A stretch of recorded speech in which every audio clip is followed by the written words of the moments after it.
Barangay Hinebra fanatics ka rin ba? Tulad ko, pa-like and share naman dyan at kung pwede paki-subscribe na rin. Maraming salamat. Hindi basta-bastang good news ito.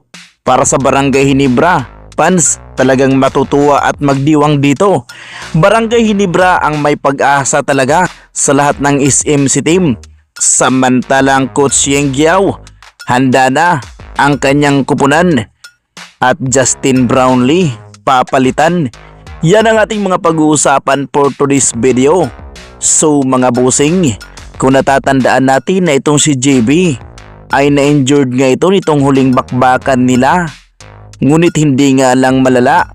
Marami ang nagsasabi na mga haters ng Barangay Hinebra na palitan si JB dahil mahina nga daw ang Barangay Hinebra dahil kay Justin Brownlee. Well mga boss, para sa akin, hindi pa nararapat palitan si Justin Brownlee. Yung nagsasabi na mahina ang Barangay Hinebra dahil sa katayuan ni Justin Brownlee. Well, tingnan mo naman kung saan ang Barangay Hinebra sa ngayon. Para sa akin, mas lalong lumakas ang Barangay Hinebra dahil sa presensya nitong si Justin Brownlee mga boss. Kaya hindi pa ito nararapat palitan. Dahil alam naman natin na si JB ay sanay itong lumalaban na may injury. Kailangan pa naman siya sa ngayon. Hindi naman ganun kalala dahil ayon sa report nga ay makapaglaro itong si Justin Brownlee sa semifinals na ito. Kaya walang palitan na magaganap. Sa kabilang banda naman, Coach Yeng Guiao, handa na ang kanyang mga bata sa magaganap na bakbakan. So mga boss, talagang mapapalaban ng husto ang Barangay Hinebra dito. Magandang laban talaga ito para sa akin dahil hindi rin magpapatalo ang Rain or Shine.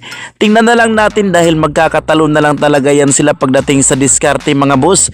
Sa coaching staff talaga yan magkakatalo. Lalong-lalo na dito kay Coach Timcon at Coach Yeng Guiao. Alam naman natin na mga dekalibreng coach din ang dalawang ito. Malupit din itong si Coach Yeng Guiao, pati si Coach Timcon, pero upgraded na kasi ngayon ang sistema ni Timcon. Kaya abangan natin yan dahil talagang dugo ang labanan yan. Sa kabilang banda naman, magandang balita ito. Kung natatandaan natin na pinatumba na nga ng Meralco Bulls ang Magnolia. Ngunit nitong nakaraan din, kasabay sa Barangay Hinebra, tinumba rin ng Rain or Shine ang top contender na San Miguel Bermin. So mga boss, isa lang ang ibig sabihin dyan. Isa na lang ang may pag-asang makapagkampiyon o papasok sa finals dito nga sa SMC team na tatlong kupunan na walang iba kundi itong Barangay Hinebra.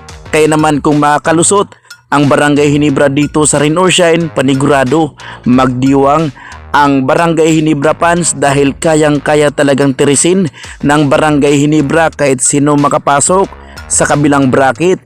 Itong Tokentex Tropang 5G ba ang makapasok, kayang-kayang tirisin yan ng Barangay Hinebra. Kung sakaling ang ibang kupunan naman o kaya naman itong Meralco ay lalong-lalo na. Kaya tutukan natin dahil magandang balita ito dahil ang San Miguel Bermin ay wala na at ang Magnolias Barangay Hinebra ang may napakalaking pag-asa na makakuha ng kampyonato sa ngayon.